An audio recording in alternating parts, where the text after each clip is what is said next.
Hello, Tal Mandelbaum Ben Moshé. Hello. Today we'd like to talk about leadership. The situation both here in Israel and around the world in many countries isn't that great in terms of leadership. And looking back, it seems that in the past there were greater leaders than the leaders that we have today. And in light of the crisis in leadership appears the character of Moses in the story of Passover. Moses is the ultimate leader that has qualities that don't exactly seem as leader-like qualities, and we'll try to understand Moses' story not because of Moses, but what interests us is how are we supposed to build the model of leadership today that will bring us to the best possible place. Tal, please. Yeah, it's many years now that there's a sense of a crisis in terms of leadership in Israel and around the world, and on the other hand, great expectations towards the leaders to lead us to change, to the good things.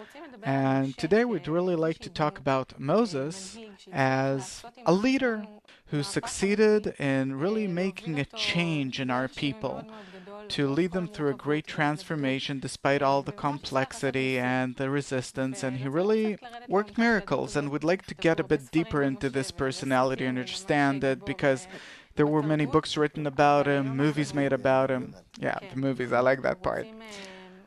And as a people, as a society that is searching for a leader, that is searching for some personality with values to follow, we'd like to learn about him. What does he really represent in your eyes? How do you see Moses? And what was it about him as a leader that allowed him to lead our people through such a great and essential transformation? It's not simple to talk about Moses. First of all, we don't know and don't understand his spiritual degree, the degree which he has attained.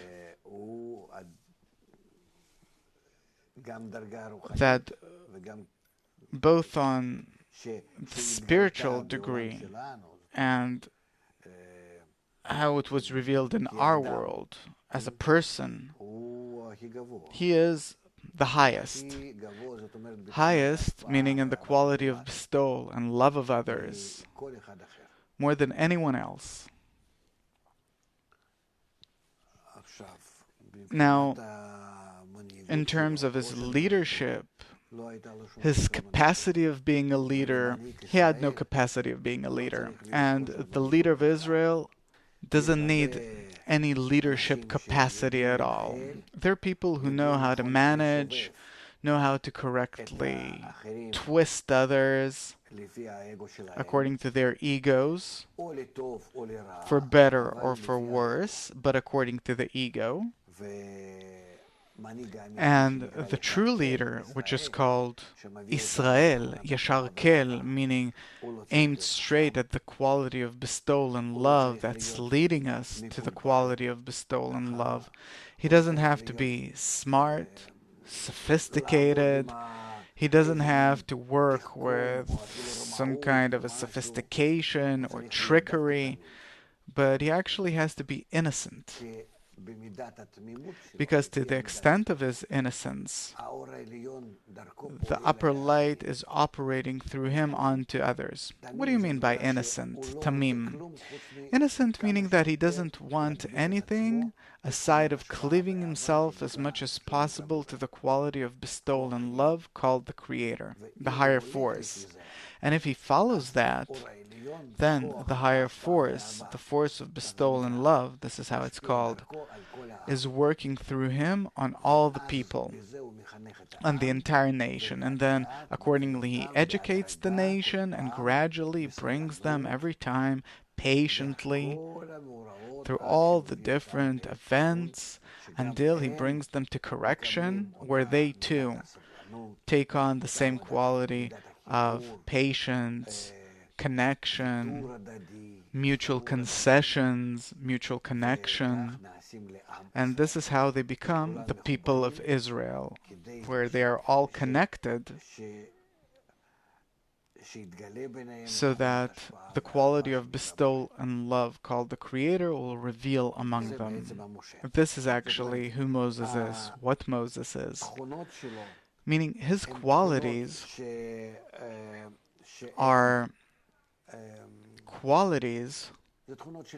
These are the qualities of a great Kabbalist, a divine Kabbalist, that attains godliness, and as a result of attaining godliness, he is in a state in which the light shines through him, and the nation is educated correspondingly. And it takes plenty of years until it happens. I'm not talking about 40 years.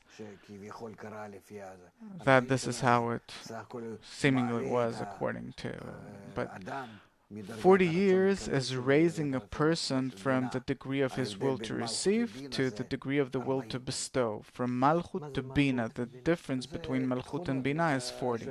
What is Malchut and Bina? The qualities of the will to receive is called Malchut, the qualities of the will to bestow is called Bina. And the difference between them is 40. It's the height of the Bina is the Hebrew letter Mem. Mem Stuma, a closed Mem, is called 40. And therefore, or even it's 50 because it's like Jubilee, the 50th year, that you go free. These are signs.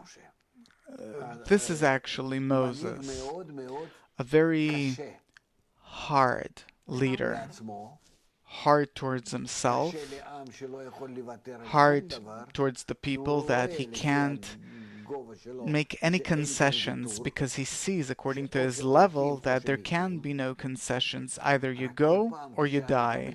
Only every time that the people get an increase in ego, because his entire advancement and of the people and also ours is that the ego is becoming ever greater and bigger, and we have to correct ourselves every time above the ego. The ego is corrected more in the left. It's called the left line. 20 kilos, 30 kilos of ego, and the role of Moses is to balance, to help a person balance his ego in 10 kilos of love, mercy, connection, grace, chasadim, 20 kilos, 30 kilos, and that's how it is on each and every degree.